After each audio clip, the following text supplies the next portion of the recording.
इन दिनों जहाँ जहाँ से संग आ रहा है,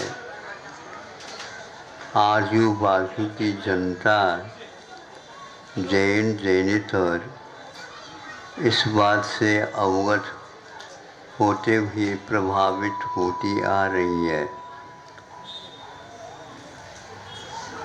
जिसके लिए हम आज तक धारणा बनाए हुए थे और अच्छे व्यक्तियों के द्वारा वह धारणा बनाई जा रही है, अभी भी है।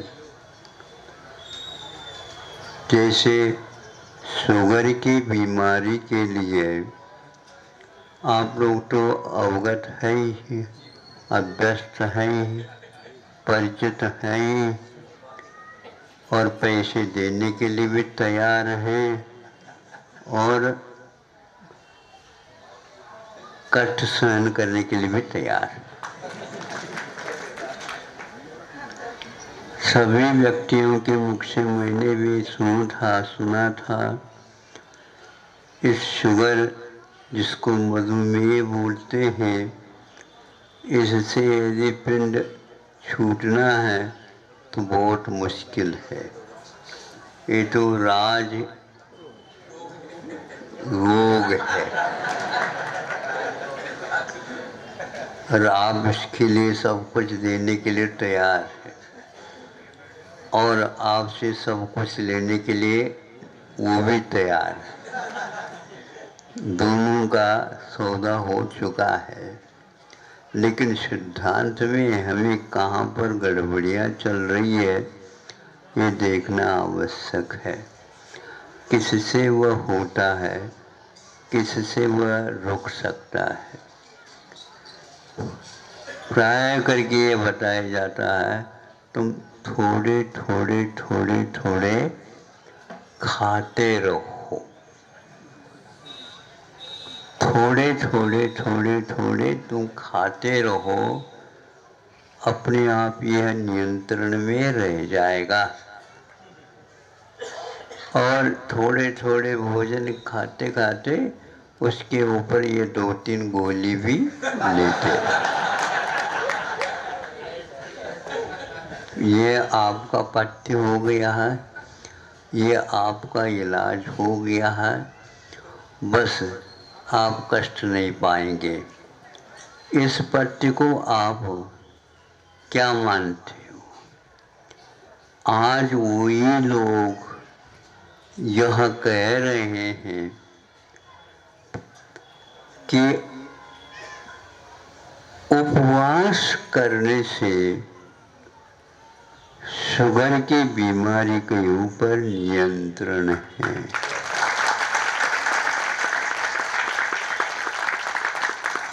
कितना अंतर पड़ गया है और वह भारतीय सिद्धांत से नहीं कहा जा रहा है, यह तो पहले है ही अपना, लेकिन विदेशी लोगों ने ही यह तय किया है उपवास एक ऐसा औषध है, साधन है जो उसको जो शुगर बोलते हैं नियंत्रण में रखने में सक्षम है।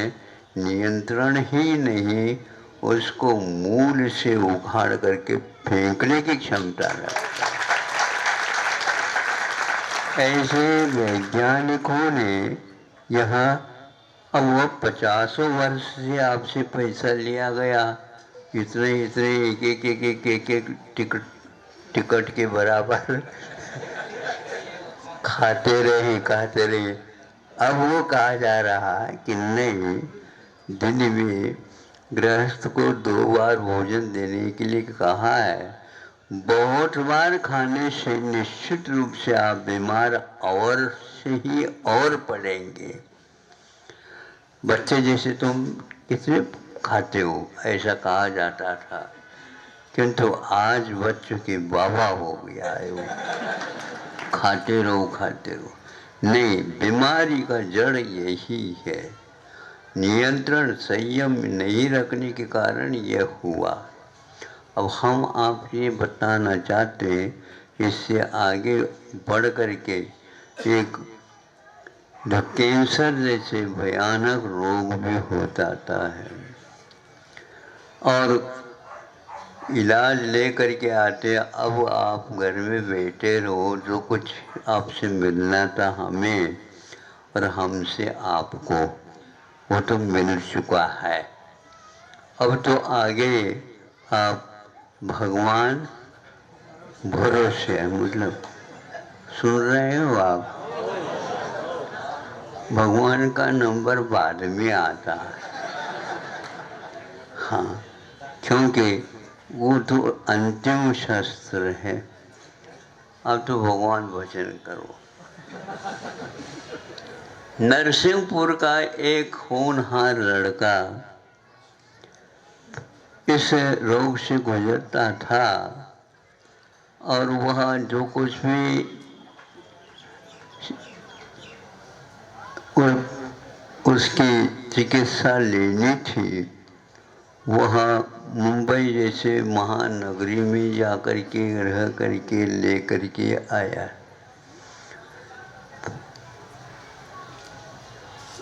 बाल सारे के सारे उड़ गए, नहीं समझे। महाराज, बाल उड़ जाना तो सौभाग्य का प्रतीक है।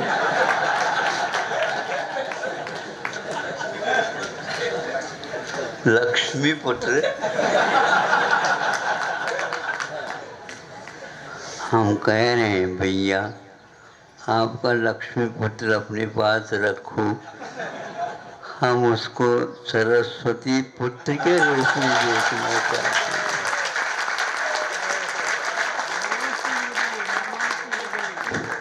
और उसको कहा कि घबराना नहीं, अपने को चारों प्रकार का, सुन रहे हो, अपने को चारों प्रकार का आहार का आज से त्याग। कोई कुछ भी कह दे, माता पिता भाई बहन नाते रिश्ते मित्र आदि आदि, सब लोगों की बात तो तुम मान करके, पैसा भी लगा करके सब कुछ करके आए हो। अब जीवन क्या है ये पक्का है, शरीर से पृथक आत्म तत्व होता है, माने या न माने।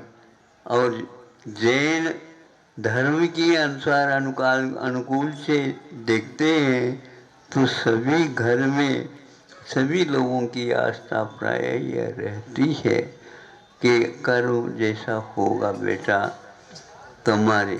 अब होनहार था, युवा है, पढ़ा लिखा है, अब उसके भविष्य के बारे में सोचना था, सोच रहे हैं माता पिता परिवार के लोग, किंतु अब पूरा को पूरा घूम गया है। तो कहे महाराज, हमने सब कुछ कर लिया, खा लिया, पी लिया, क्योंकि अब औषध लेना पड़ता था आदि आदि। आप जो कहो उसके लिए हम तैयार हैं। चारों प्रकार का आहार का त्याग, किसी को कहना नहीं।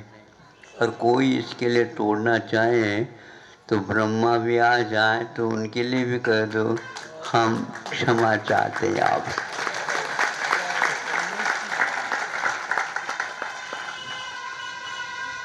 क्योंकि यह पथ्य है और यह पथ्य एक प्रकार से आयुर्वेद का एक बहुत बड़ा तथ्य है। और उसने उसको सहनशीलता के साथ ले लिया और भी उसके साथ अध्ययन आदि का करने के लिए भी हमने कह दिया। तो इस ढंग से उनको करने से धीरे धीरे बाल निकल आए, जैसे छोटे बच्चों के सिर से निकल आते। फिर इसके उपरांत धीरे धीरे सांस, शरीर में परिवर्तन आदि आदि आ गया। और एक बात है कि जब यह परिवर्तन होने लगा। आगे के लिए भी मुझे क्या करना महाराज, धीरे धीरे करना, सब कुछ होता जाएगा। जहाँ तक मुझे याद है, और भी ब्रह्मचारी लोगों को जो देता था साधना के लिए, वही साधना 64 रिद्धि विधान को यहाँ तक स्मरण में आता नहीं भी हो सकता, लेकिन यह दे दिया। और उसके परिणाम स्वरूप घर वालों को भी अच्छा लगने लगा और सबको स्वयं को भी अच्छा लगने लगा। मुझे सबसे ज़्यादा अच्छा लगने लगा।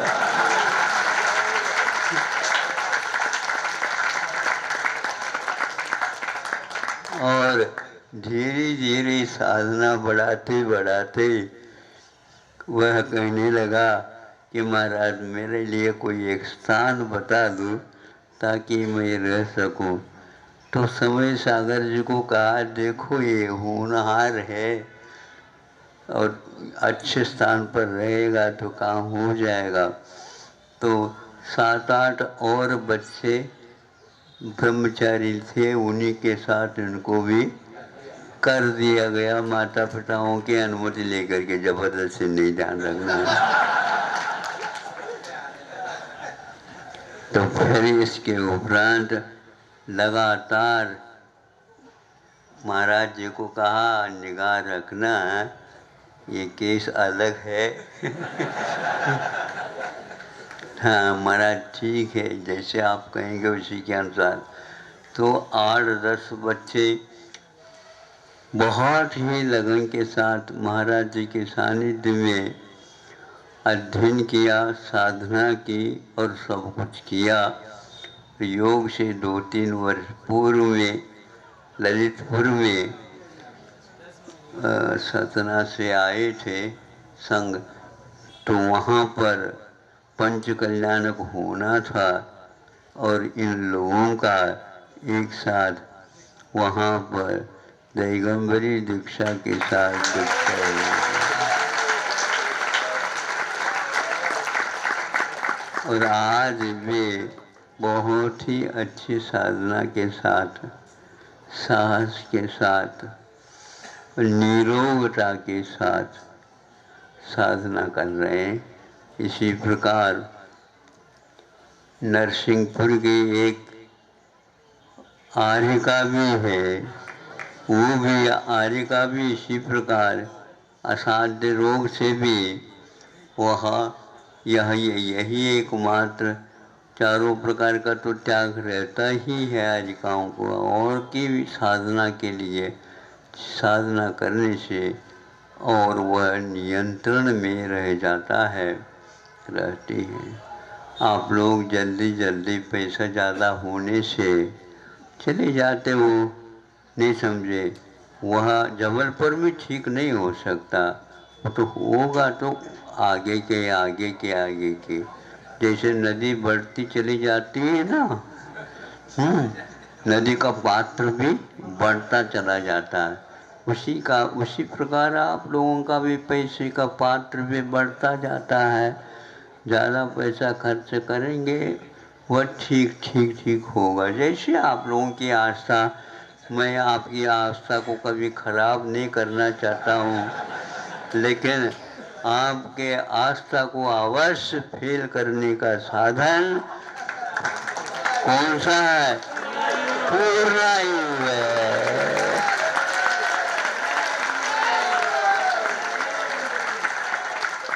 पवित्र सात्विक भावों के साथ दिया हुआ यह आपका एक पाई से लेकर के कोटि रुपए का सदुपयोग होने जा रहा 2 ही वर्ष में। इसका संक्षेप से उद्देश्य है आज के नवयुवकों को आयुर्वेद में क्या क्षमता है ये बताना है। और 1 वर्ष में 100 छात्राएं और 1 वर्ष में 100 छात्र, इस प्रकार 200 को पढ़ा करके लिखा करके चिकित्सा के मार्ग पर लगा करके आप लोगों के करोड़ों रुपए जहाँ पर खर्च किए जा रहे हैं वहाँ पर सैकड़ों रुपए में ही चिकित्सा हो जाएगी। जो गरीब के लिए अमीर लोग एक प्रकार से बहुत ही अभिशाप जैसे सिद्ध हो रहे हैं, क्योंकि जब तक लाख रुपए करोड़ रुपए खर्च नहीं होगा ये रोग ठीक ही नहीं होगा। किंतु आयुर्वेद में लिखा हुआ है वह सैकड़ा की भी कोई आवश्यकता नहीं, केवल आस्था की बात है। आचार्य गुरुवर ने इसके प्रति बहुत आस्था रखते थे। जब कभी भी कुछ गड़बड़ हो तो आयुर्वेद के ही ओर देख करके उसके माध्यम से चिकित्सा करवाए जाते थे। तो वही आज अंतिम मंदिर बहुत सारे हो गए हैं। अब एक प्रकार से ये सरस्वती ही मंदिर समझ लो। इस समय सभी प्रकार के गर्भित हो जाएगा।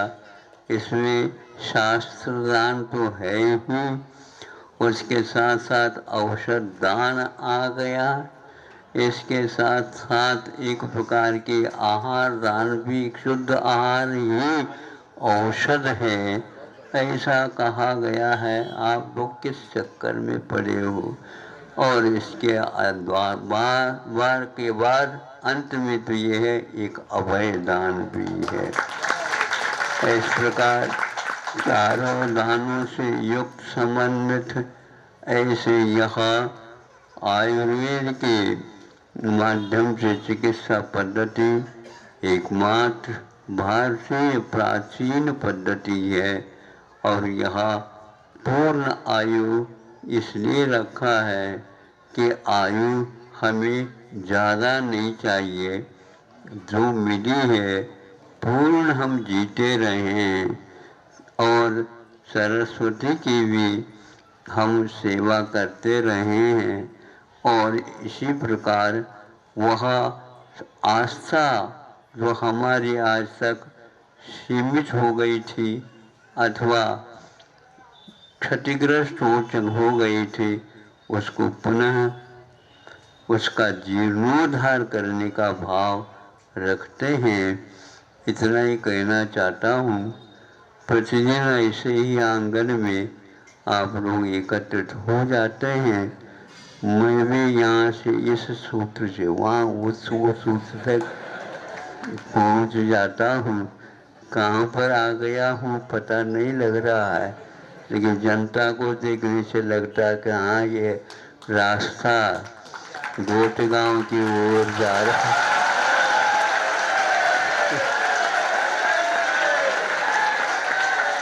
और कोई रास्ता तो था ही नहीं आगे बढ़ने के लिए।